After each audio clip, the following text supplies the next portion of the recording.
Glória a Deus, aleluia, Jesus.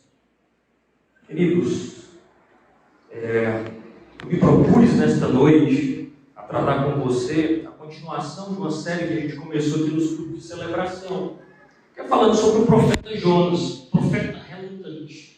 Hoje veio bem acalhado, nós estamos falando muito sobre missões, sobre a obra de Deus, sobre chamado. E no texto lido no início do culto, nós lemos o capítulo 2 de Jonas. Os 4 capítulos do livro de Jonas nós poderíamos sintetizar do seguinte modo: no primeiro capítulo, Jonas corre de Deus. No segundo capítulo, Jonas corre para Deus. No terceiro capítulo, Jonas corre com Deus.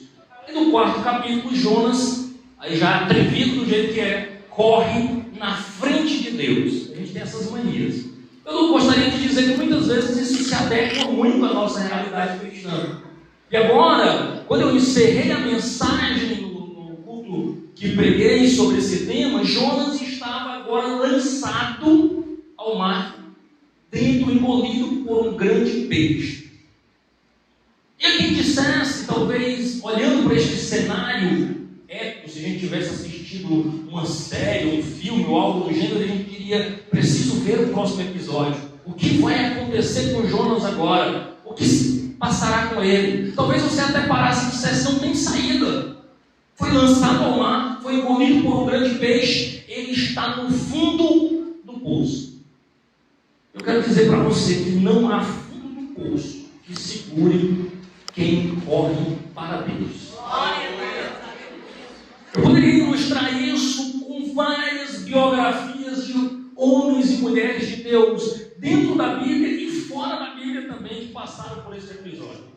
Mas eu gostaria de relatar, dentro do cenário político americano, talvez um dos grandes nomes da política americana, chamado de Abraham Lincoln. Este homem, ele disputou diversas eleições e, na maioria delas, ele saiu derrotado. Para vocês terem uma ideia, ele concorreu para deputado estadual pelo estado de Illinois em 1832 e perdeu. Em 1843 ele concorreu como deputado estadual federal, na ocasião, perdeu. Em 1855, concorreu ao Senado. Aí você já chega de perder, né? Agora é hora dele vencer. Não, ele perdeu de novo. Em 1856, ele fez parte da chapa como vice-presidente ao cargo ali dos Estados Unidos, como vice-presidente americano, e aí ele perdeu de novo. Mas agora, em 58, ele concorre ao Senado de novo, e aí ele perdeu de novo. 30 anos depois, ele se tornou um relevante presidente americano que fez grande diferença na história. 30 anos de derrota, então, venceu. Isso no campo da política. No campo da literatura, se você for um leitor voraz e curioso, eu gostaria de lhe recomendar o livro do Orland Boyer, Heróis da Fé. Lá você vai encontrar um homem chamado de John Bunyan. Este é um pregador inglês. Ele ousou pregar na Inglaterra sem autorização da igreja anglicana, foi preso. Só que ele não vivia num contexto muito bom. Ele tinha filhos, esposa que dependiam dele, do seu trabalho como funileiro, diga-se de passagem. Este homem tinha uma filha cega, inclusive no livro dos Heróis da Fé, ele narra: pobre filha minha, que Deus tem misericórdia de ti, pobre ceguinha. Ele usa essa expressão no próprio livro, lamentando a condição da sua filha. Mas este homem, dentro da prisão, escreve um dos livros que, depois da Bíblia, é um dos mais lidos da literatura cristã, mundialmente falando, que é o livro O Peregrino, de John Bunyan. Também um livro que vale a pena ler, não passe desta vida para outra sem se debruçar sobre esta relevante literatura. Então, o que eu quero dizer com isso? Que não há fundo do poço. Quando se pensa que está no fundo do poço, Deus é especialista em mudar cenários. Basta tão somente o homem, a mulher, o jovem, a criança parar de correr por si mesmo e para atender às suas próprias necessidades e desejos e correr para Deus. Este é o ponto central que eu quero tratar com você nesta noite. Porque, se você lembra muito bem, Jonas capítulo 1, versículo 17, Jonas estava dizendo: o Senhor fez com que um grande peixe engolisse Jonas. Ele ficou dentro do peixe 3 dias e 3 noites. Jonas passou ali 3 dias e 3 noites vagando dentro do ventre daquele grande peixe. Diz a palavra do Senhor. Centrifugado, por assim dizer, jogado de um lado para o outro. Mas no capítulo 2, verso 10, agora Jonas, já arrependido, nós lemos também o seguinte: e o Senhor deu ordens ao peixe, e ele vomitou Jonas em terra firme. Imagina, eu sou imaginativo, Jonas cuspindo na praia, colocando água salgada para fora, limpando as algas da cabeça, como ele mesmo diz, que foi cercado por algas. Então tudo aquilo, mas aí ele ouve a palavra de Deus, e ele é recomissionado. Porque muitas vezes a gente acha que passa por lutas, por dificuldades, ou até mesmo vai para o fundo do poço e acha que a gente não serve mais para Deus. A gente diz: não, mas Deus, depois eu quebrar desse jeito que Deus não quer mais saber de mim, não. Mas a gente lê no capítulo 3, verso 1, e a palavra do Senhor veio a Jonas pela segunda vez com esta ordem: vá à grande cidade de Nínive e pregue contra ela a mensagem que ele deu. Deus é especialista em nos trazer de volta, nos limpar da situação e nos comissionar mais uma vez para a sua obra. Deus não desiste de nós. Ele sempre está disposto a nos receber de volta, a nos receber quando nós decidimos correr para Ele. Então a minha sugestão é: não fique no fundo do poço. Não se acomode com a circunstância de: eu estou derrotado, eu não sirvo mais, eu já pequei mesmo, e agora eu não sirvo mais. Não. Deus é um Deus de novas oportunidades. É um Deus que pega aquele que está derrotado, caído, quebrado, esmagado, e restaura, lhe comissiona e diz: é para mim um vaso escolhido, vai fazer a minha obra, louvado seja o nome do Senhor. Então de repente você chegou aqui nesta noite, irmão. Quem sabe o mundo desmoronou sobre você, quem sabe esse é o seu caso, correu para longe de Deus, correu de Deus a vida toda, fugiu da presença do Senhor, deu as costas para um chamado, deu as costas para um convite pessoal do Eterno. Eu quero extrair com você algumas lições, porque geralmente o Senhor nos mantém nessa situação, nos dá um aperto para corrigir a nossa visão, para nos fazer enxergar lições que nós não veríamos de outro modo. Eu costumo dizer o seguinte: tem coisas que a gente só consegue ver no mundo espiritual pelas lentes das lágrimas. Enquanto nós não choramos, nós só estamos vendo o aqui e agora. Quando a gente começa a derramar algumas lágrimas, a gente consegue perceber o ali e o além. Então corra para Deus, porque não importa a profundidade deste poço. Quando a gente se volta para Deus, Deus nos restaura. E nós podemos olhar nesse texto e aprender pelo menos 4 atitudes que Jonas tomou diante deste cenário de estar no fundo do poço, dentro do ventre de um peixe, abandonado, jogado, esquecido, dependendo única e exclusivamente da providência de Deus. Você já teve nesse cenário? Que a sua influência política, os seus recursos financeiros, a sua posição talvez na sociedade, os seus amigos, nada poderia resolver a sua situação a não ser o Senhor. Mas aí eu quero te lembrar, quando você diz assim: só Deus para mudar esse cenário, aí você está na melhor posição, porque você está exclusivamente dependendo da mão dele. É só Deus. Aleluia. Só Deus pode mudar, pode refazer a história, pode dar saúde, pode trazer a cura, pode restaurar a unidade. Só Deus. Então 4 atitudes aqui nós aprendemos com Jonas. Porque quem corre para Deus, a primeira, ora. Quem corre para Deus também reconhece que falhou, que pecou e que precisa de conserto. Quem corre para Deus também larga a murmuração de lado e passa a ter um coração grato, agradece. E quem corre para Deus também percebe, como Jonas percebeu. Ele diz: só de ti vem a salvação, Senhor. Eu esperei talvez por muitos outros recursos, mas só de ti vem a salvação. Então o primeiro tópico que eu quero tratar com você é que quem corre para Deus, ora. E vamos combinar aqui, irmãos, que disposição para orar não é uma atitude natural do ser humano. Eu já disse aqui em algumas ocasiões que me surpreenderia se você me contasse, me chamasse no final do culto de Arujá e dissesse assim: pastor, deixa eu lhe contar. Eu fui orar com a intenção de orar só 5 minutos. Passei a noite em oração sem nem perceber. Eu vou dizer, deixa. Se você me disser: pastor, fiz aqui o propósito de ler um capítulo na Bíblia, quando eu me deparei, o sol estava raiando e eu leio as Escrituras apaixonadamente. Eu digo: está errado. Não é natural. Agora, se você me disser: pastor, você tem uma hora. A gente começou falando do céu, terminando falando da igreja, dos irmãos, de todo mundo. Eu digo: é provável. Porque é natural, o ser humano está inclinado no pecado.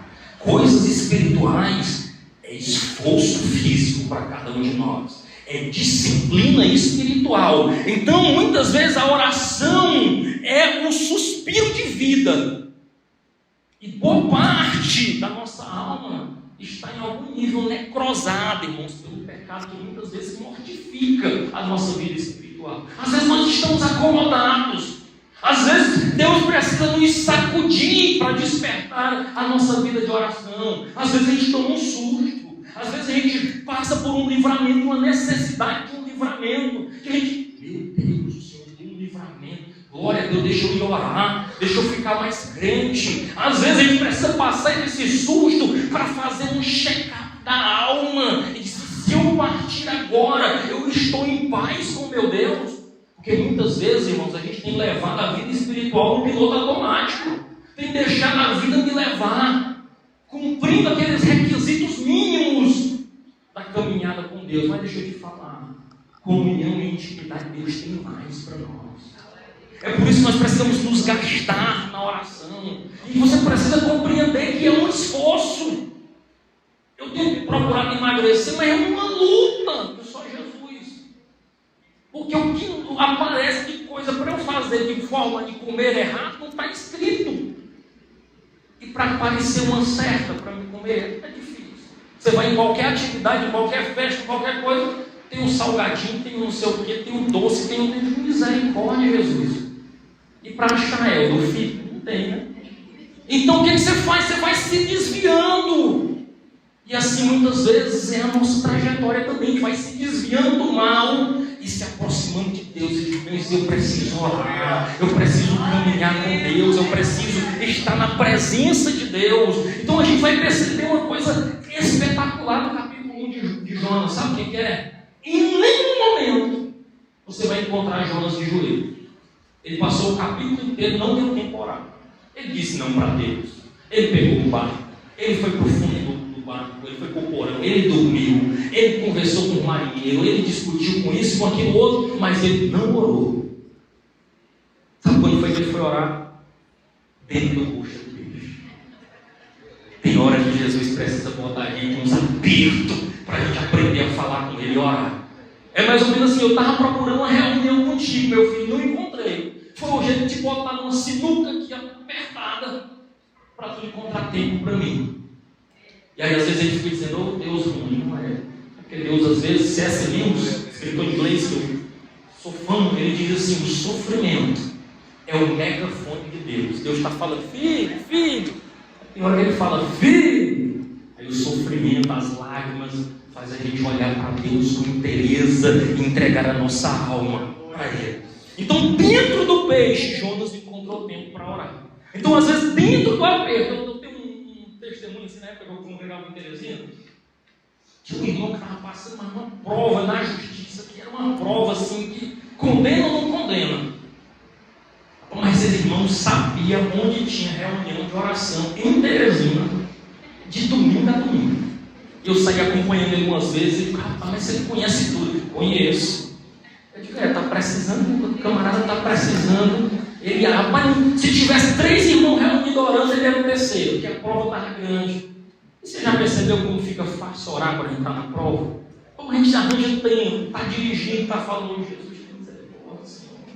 E vai deitar, Senhor, tem misericórdia. Não fica ou não fica, gente? Fica fácil orar. Então, muitas vezes, irmãos, a gente passa por esses apertos porque a gente é negligente, não tem disciplinas espirituais para levar uma vida de comunhão com Deus. Então veja que Jonas voltou a viver e suspirou o fôlego de vida. Então, orando, ele correu para Deus. E algumas perguntas precisam ser respondidas aqui dentro desse contexto. Quando Jonas orou? Jonas orou na hora do desespero. Jonas deixou para orar quando o sofrimento chegou. E eu preciso falar com você. O que te faz orar? Nós temos levado a nossa vida espiritual no piloto automático de orar só quando o negócio aperta. Ou a gente tem desenvolvido uma vida de comunhão e de oração na presença do Senhor. Com hábitos de estar na casa de Deus orando em casa, tendo disciplinas. Queridos, nós não podemos deixar que o desespero seja o nosso fio condutor para a oração. Aqui, Deus puxa a oração de Jonas como aqueles antigos barcos. Eu acho que nem hoje é mais autorizado. A fórceps, né? Você puxava dolorosamente. Então, Jonas foi levado à oração.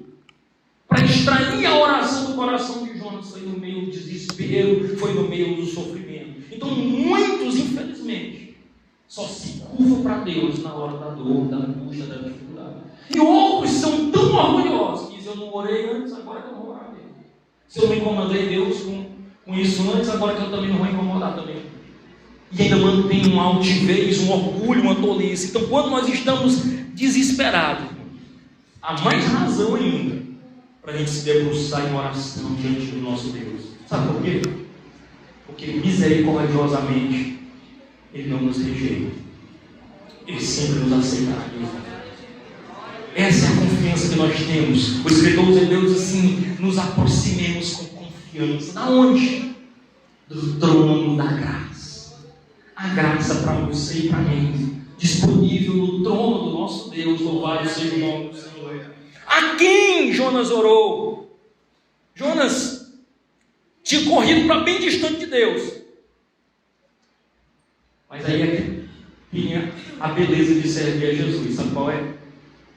Porque não há uma distância tão grande que você possa se afastar de Deus, que quando você der o grito, Ele não esteja com os ouvidos atentos e disponível para te acolher, para te receber e aceitar de volta nos seus braços. Quando nós... E aí a gente precisa entender uma coisa aqui. Uma coisa é quebrar a comunhão com Deus. Outra coisa é quebrar a aliança com Deus. Muitas vezes a gente confunde isso.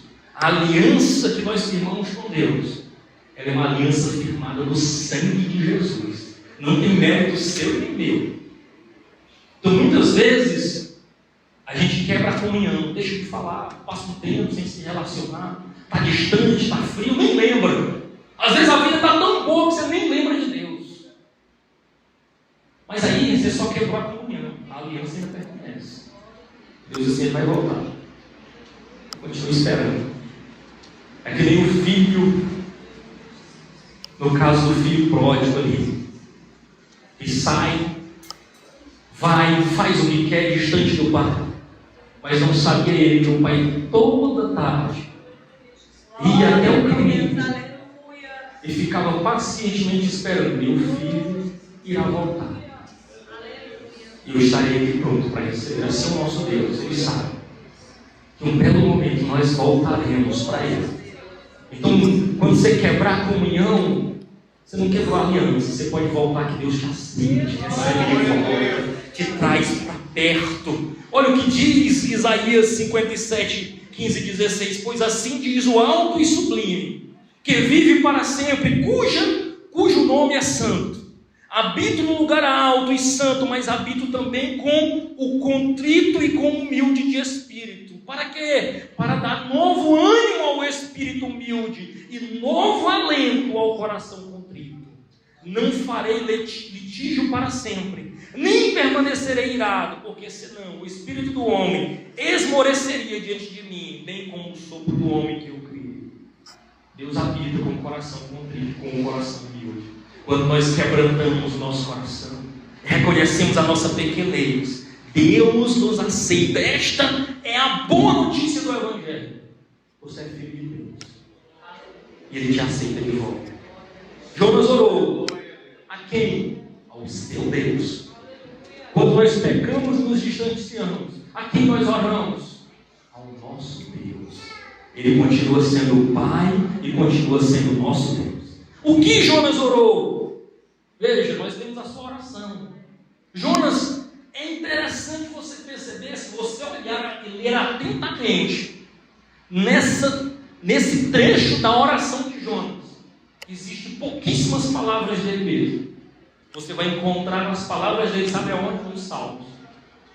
Ele fez uma construção de fala a partir dos Salmos. Só para você ter uma ideia, nesse discurso dele, tem parte do Salmo 18, 120, 86, 88, 42, 31. Tem parte de um texto de Crônicas, Salmo 69 e Salmo 30. Sabe o que ele orou? Ele orou a palavra de Deus. O problema é que muitas vezes as nossas orações são superficiais e simples, porque nós não temos conteúdo na palavra de Deus. Então nós precisamos nos esmerar, conhecer a palavra de Deus, memorizar a palavra de Deus.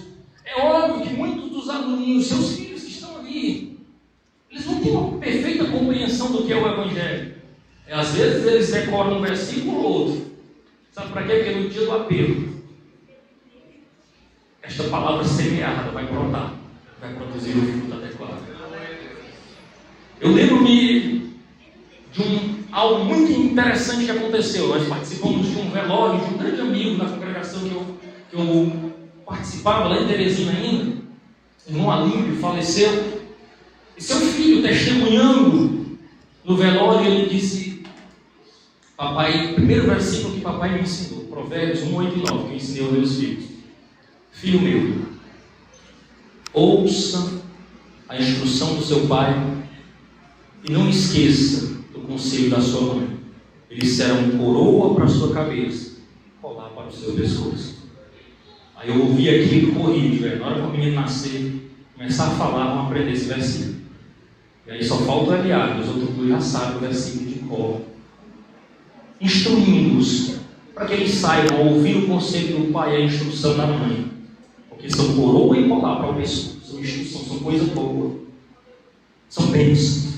Então, o que Jonas orou? Jonas orou no desespero. Não lhe faltou palavras, não lhe faltou a Bíblia, não faltou orientação da parte de Deus para ele orar.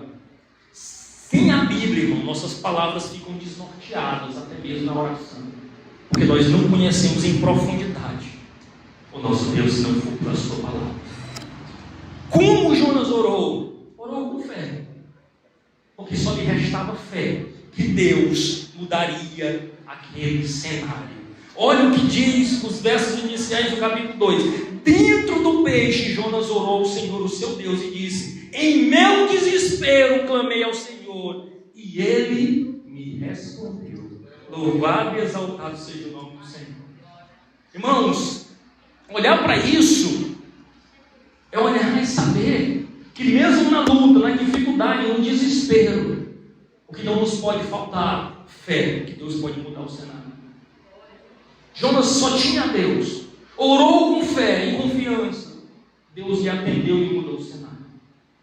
Então quem corre para Deus, ora. Quem corre para Deus também reconhece.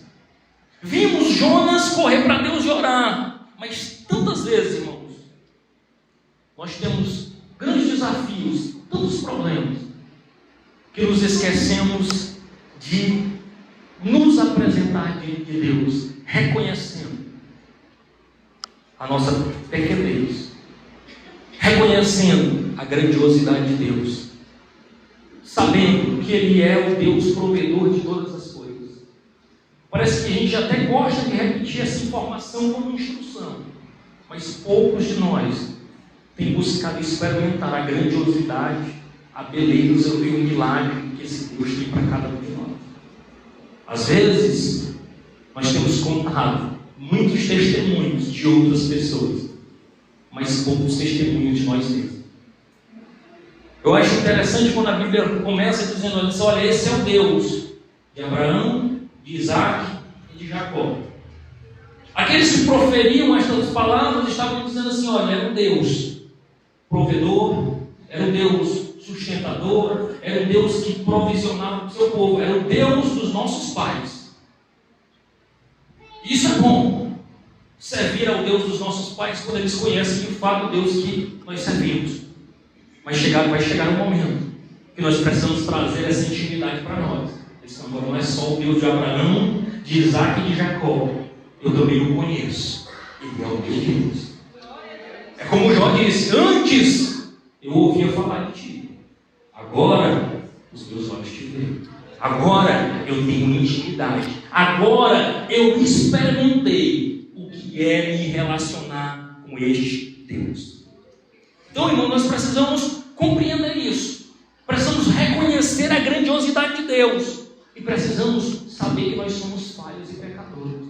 Precisamos aprender a confessar os nossos pecados, as nossas falhas diante de Deus. Davi diz no Salmo 51 e no Salmo 32, escrito, diante daquele pecado de adultério que ele cometeu com Betseba, enquanto eu escondi os meus pecados, os meus ossos apodreciam.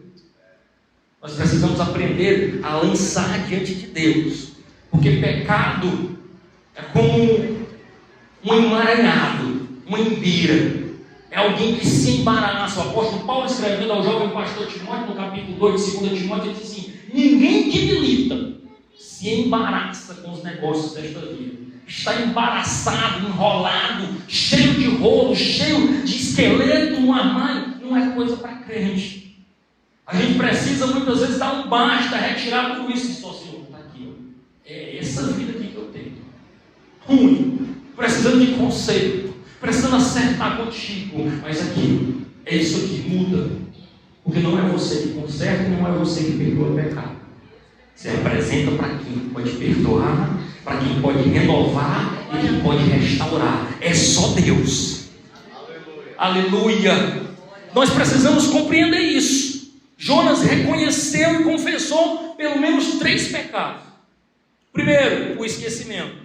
Eu me lembrei de ti, Senhor. O ventre do peixe fez ele lembrar. Sabe por quê? Porque ele passou a vida, às vezes servindo na casa, atuando no reino de Deus, mas esquecido de Deus. Eu tenho dito aqui nesta congregação, eu tenho muito medo do ativismo. Porque às vezes a gente é tão ativo, trabalha tanto para o Deus da obra, ou tanto para a obra de Deus, que se esquece do Deus da obra. É tão ativo em tudo, que esquece 2 coisas básicas. O quê? Orar e ler. E sem isso, irmãos, a gente não fica de pé. Sem isso, a gente não caminha eficazmente. Sem intimidade com Deus, as nossas palavras, às vezes, são grosseiras. Não são temperadas com o amor que só a palavra de Deus dá. Às vezes, você trata como uma empresa. Vai cá, vem lá, acontece, bora, faz, vai. Mas a gente não tem o dom de discipular num momento simples. De partilhar o coração num momento de conversa e apontar para os céus. De abrir a alma e edificar a vida de alguém, fortalecer a vida de alguém como testemunho. Louvado seja o nome do Senhor. Então perceba que ele se esqueceu, mas ele também abandonou, e a minha oração subiu a ti, ao teu santo templo. Jonas tinha tirado as férias, era profeta, homem de Deus, chamado por Deus, Deus falava, mas tinha abandonado, estava distante, estava fazendo talvez um piloto automático, fazendo porque estava vendo os outros fazerem, fazendo porque senão o pastor ia cobrar, e o nosso papel não é esse. Eu costumo dizer que o nosso papel é não deixar o povo pecar em paz, é denunciar o pecado, apresentar um caminho mais excelente. Mas Jonas também cometeu um terceiro erro, que foi a idolatria. Aqueles que acreditam em ídolos inúteis desprezam a misericórdia. Ele está dizendo assim, olha, eu tenho acreditado em tudo igual. Eu tenho esquecido de compreender o tamanho da tua misericórdia. Eu tenho construído ídolos para mim. E quando a gente pensa em ídolos, você já pensa assim, não, é uma imagem, um santo do outro. Quantas vezes os ídolos estão dentro do nosso próprio coração, o nosso próprio nome, a nossa identidade, o nosso ministério. Às vezes a gente idolatra cada coisa que a gente põe no lugar de Deus. precisa quebrar, ou Deus muitas vezes precisa nos quebrar para fazer-nos compreender que a melhor coisa é o relacionamento com Ele, porque tudo vem dele, tudo é para Ele, para a glória do nome dele. Jonas continuaria sangrando até a morte se não tivesse reconhecido o seu pecado e não tivesse corrido para Deus. Irmãos, às vezes, dar meia volta é o maior progresso que pode acontecer na nossa vida. Eu concordo com C.S. Lewis, ele escreve um livro chamado Cristianismo Puro e Simples. É um daqueles que você não deveria passar dessa vida para outra, sem ler também. Cristianismo Puro e Simples, do C.S. Lewis. Olha o que ele diz: todos queremos progresso. Todos queremos progredir. Todos queremos ver o progresso do país, da nação. Queremos talvez, às vezes, uma igreja até mais progressista, mais animada, mais jovial. Todos nós queremos. Mas se você está na estrada errada, diz C.S. Lewis, progresso significa fazer um retorno ao caminho certo. Então, neste caso, o homem que se volta mais rápido é o mais progressista. Porque progredir no caminho errado não é progredir. Progredir muitas vezes é dar passos para trás e se voltar na direção do Senhor. Correr para Deus, louvado seja o nome do Senhor. Então, na vida cristã, irmão, muitas vezes retroceder, acalmar um pouco, lembrar do básico, fazer uma disciplina espiritual, fazer um compromisso de dizer: vou ler a Bíblia. Esse ano é o ano de eu ler a minha Bíblia inteira.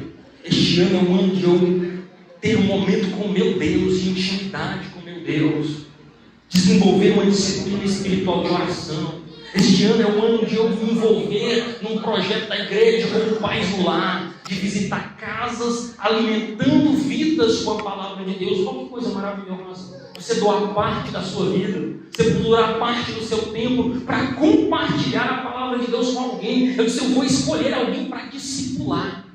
Já pensou em fazer isso? Eu vou comprar uma literatura e vou me comprometer com alguém e ensinar os passos da fé para esta pessoa. Olha que maravilha! Que bênção não seria se todos nós adotássemos essa política? Terceiro, quem corre para Deus agradece. Jonas corre com gratidão nos braços de Deus. Ele entendeu no verso 9: mas eu, com um cântico de gratidão, oferecerei sacrifício a ti. O que prometi, cumprirei totalmente. A salvação vem do Senhor. Aqui Jonas correu para Deus e entendeu que a gratidão é o melhor caminho. Irmãos, eu sei que a coisa está difícil. Eu sei que às vezes até a igreja, um pastor, não é do jeito que você quer ou você gostaria. Talvez você tenha formas melhores, você pense em formas melhores, até mesmo de administrar. Mas deixa eu te dizer, o caminho da murmuração não é o melhor caminho. O caminho da oração é murmurar, irmãos. Se não agrada, vamos combinar aqui. Está perto de alguém que só reclama, é bom. Hein? Tudo. Mas não é porque é feio. Mudaram aqui, botaram desse jeito. Rapaz, tá vendo aí, pai? É ruim, essa irmão que só reclama. Agora você imagina se o teu irmão ou você não gosta de alguém que está só reclamando. Imagine Deus olhando para vocês: mas meu filho, pelo amor de Deus, pelo amor do meu nome, eu falei para você, pare de murmurar, pare de reclamar, tenha uma atitude de fé, seja parte da solução.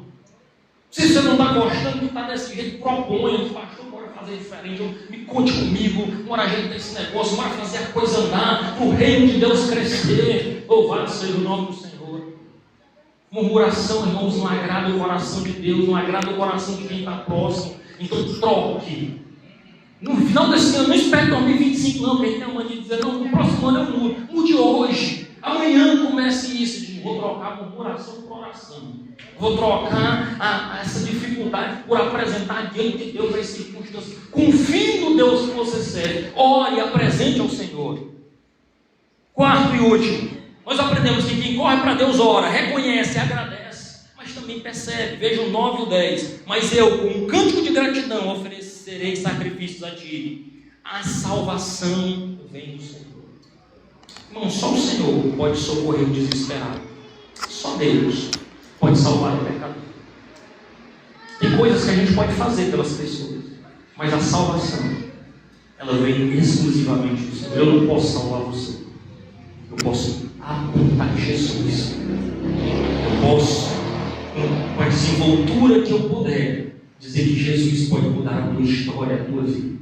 Que se você entregar a sua vida verdadeiramente para Ele, você nunca mais será o mesmo. E esse é o problema da maioria das pessoas. Porque por mais que elas estejam incomodadas com o seu jeito, talvez com a vida que estão vivendo, eles têm medo da mudança de que Deus pode fazer na vida deles. Jonas tinha uma vida preocupada, sabe com quem? Com ele mesmo. Porque quando ele recebeu o chamado para ir pregar em Nínive, a primeira coisa que ele se preocupou de saber é um povo mau. Aquele povo vai me matar. Alguns autores que dizem, não, ele teve problemas familiares com aquela nação. Então ele pensou na sua própria segurança, ele pensou no seu próprio bem-estar, ele pensou na sua própria vida, ele pensou nos seus próprios negócios e disse, Deus, estou ocupado, você mandou para Nínive, eu não vou para Tarsis, vou pegar um barco na direção contrária daquilo que o Senhor está me chamando. E muitas vezes, irmãos, a gente age desse jeito, mas quando a gente decide pegar um barco para longe de Deus, geralmente a gente quebra a cara. Jonas percebeu que correr de Deus é perigoso, porque Deus dá um jeito de nos atrair com seus braços de amor. Aí ele cai no hino da Giovana, como um leão, ele vai lá e despedaça. A gente está me matando, ele estou te quebrando, e fazendo um vaso que preste, não está dando trabalho. Esse vaso aí está precisando de conserto, eu preciso quebrar. E quando você deixar ele moer e quebrar, você vai perceber que era só amor. Porque ele ama, ele quebra. Ele ajusta. Ele coloca na posição que ele deseja. Então, até aquele momento, irmãos, Jonas vivia para ele mesmo. E obedecia a Deus quando dava. Tem jeito, não é fácil? Obedece. Se der, Senhor, se der, eu faço. Mas quem vive para Deus, não escolhe. Quem vive para Deus, aceita o chamado e cumpre a missão.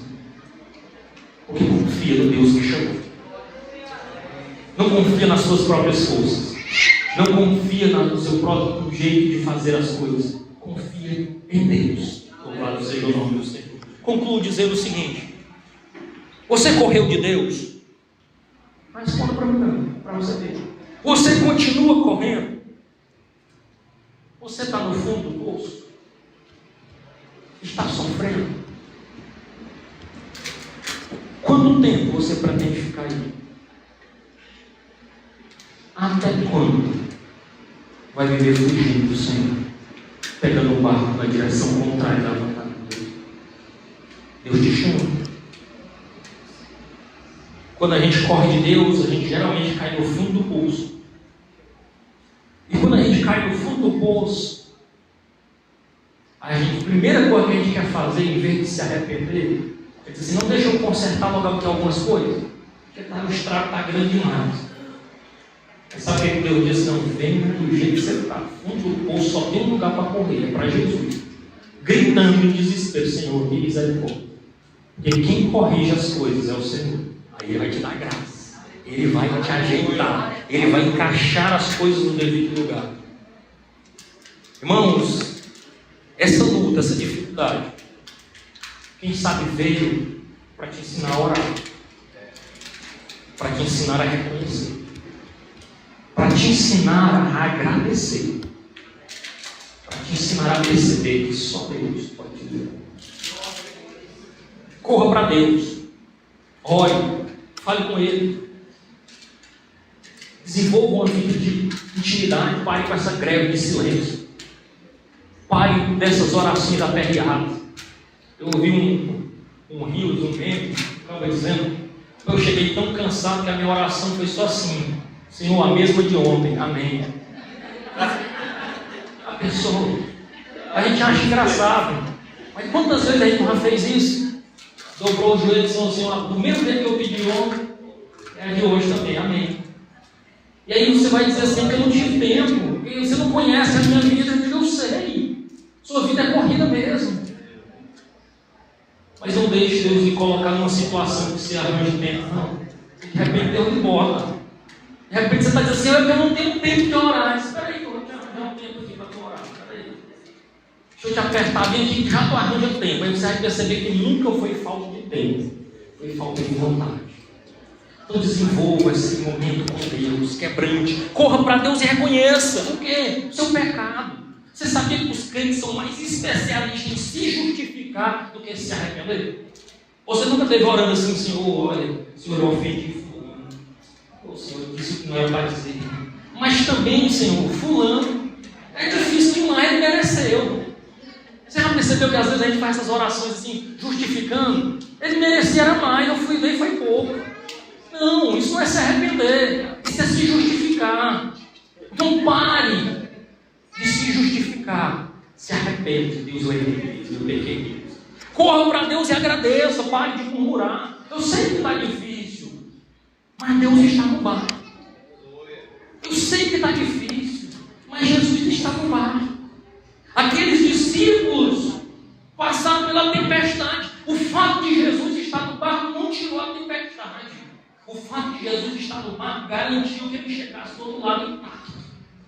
Então caminhar com Jesus vai passar por turbulência, vai passar por perdas, por dores, por dificuldades, mas vai chegar vivo. Vai chegar do outro lado, cantar o hino da vitória. Vai chegar do outro lado dizendo, eu venci para a glória de Deus. Aleluia! Corra para Deus e perceba. Pare de ver as suas coisas só na sua perspectiva.